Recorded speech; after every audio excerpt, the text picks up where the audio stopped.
په SQL کې موږ یو څه اضافي کمانډز غواړو چې هغې باندې نور باندې هم کار وکړو.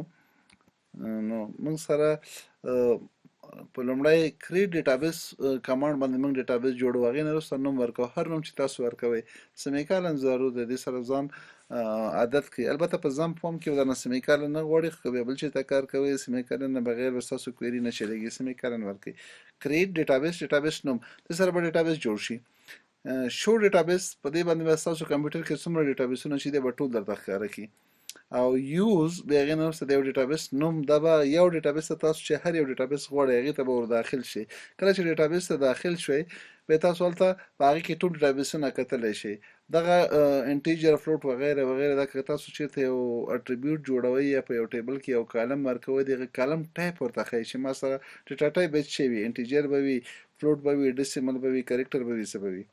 کریټ ټیبل سره به مخکې ویلو چې موږ ټیبل جوړوو په هغې کې مختلف لکه دلته اوس موږ کریټ ټیبل اتور مو جوړ کړی چې مو یوزر نیم ورکړی چې دا ورچار دی، لینت یې 20 دی، ناټ نل دا خالي نه شو پرېښودلی. خامخا به دا نوم ورکوئ. ډسپلی نیم چې موږ ته به ښکاري غټ نوم یې هم ورچار دی، به 50 وي لږ زیات، ناټ نل په دې معنی چې دا هم تش نه شو پرېښودی. خامخا به ډېټا ورکوئ. که نه یې سکیل مو نه پرېږدي ایرر به درکوي. او ورسره مو پرایمري کی هم شو کړی چې یوزر نیم زما پرایمري کی ده. 2 کالمه پکې دي، په دې کې د یو کالم چې کوم د یوزر نیم ما سره پرایمري کی ده. بیا که کله ډیټابیس ته ننوتلی شو ټیبلز په هماغه ډیټابیس کې نه به موږ ته ټیبل وښیي چې څومره ټیبلونه کې دي. او ډسکرایب ټیبل دا به یو ټیبل راته ډسکرایب کړي، د هغه ډانچه به وښیي چې په دې ټیبل کې نه کم کالمونه موږ سره دي، ډیټا ټایپ یې څه شی دی وغیره وغیره. موږ سره یو څه اډیشنل ډیټا ټایپس دي.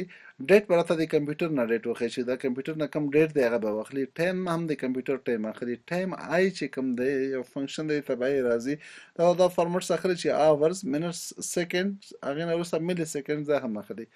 ټایم سټمپ چې کوم دی دا فنکشن بیا دا دواړه هم به ډیټ واخلي هم به ټایم واخلي، دواړه کمپوننټس به موږ سره واخلي. وړوکی غوندې پریزنټیشن یو پریزنټیشن غواړو چې بل هم دې ویډیو کې ورسره یو ځای کړو.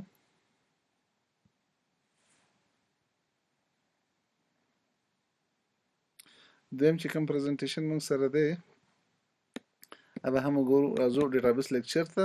ډیټابیس لیکچر کې موږ سره 13 لیکچر دی. آی تھنک یې 14 دی، 13 به وي.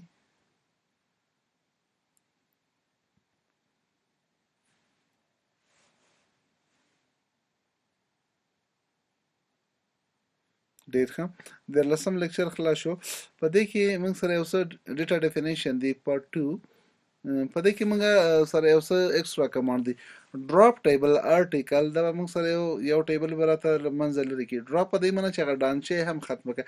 ډیلیټ صرف او صرف ټیبل نه ډیټا لرې کوي. خو که ډراپ ټیبل ورته ووایو هغه ټیبل مکمل له هر څه سره لرې کړي، ټوله ډانچه به یې ختمه کړي. الټر ټیبل که موږ ورته وایو دا به ټیبل موږ سره الټر کوي، چینج کوي.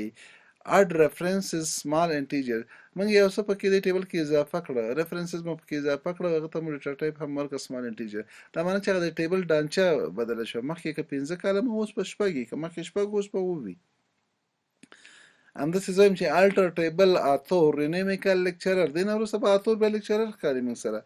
نو موږ دا ټیبل کې چینج کړه رینیم. البته موږ دا وخت کې کار کوي چې کله موږ الټر ورسره ولګو ټیبل بدل کړه، دې نه مخکې چې اتور و دې نه وروسته به هغه په لیکچرر په نوم باندې ښکاري.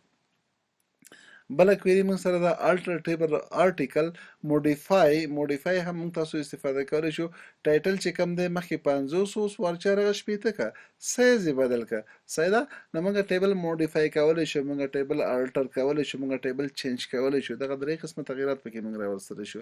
که چینج تاسو ګورئ الټر ټیبل آرټیکل چینج که څه شی چینج کوم؟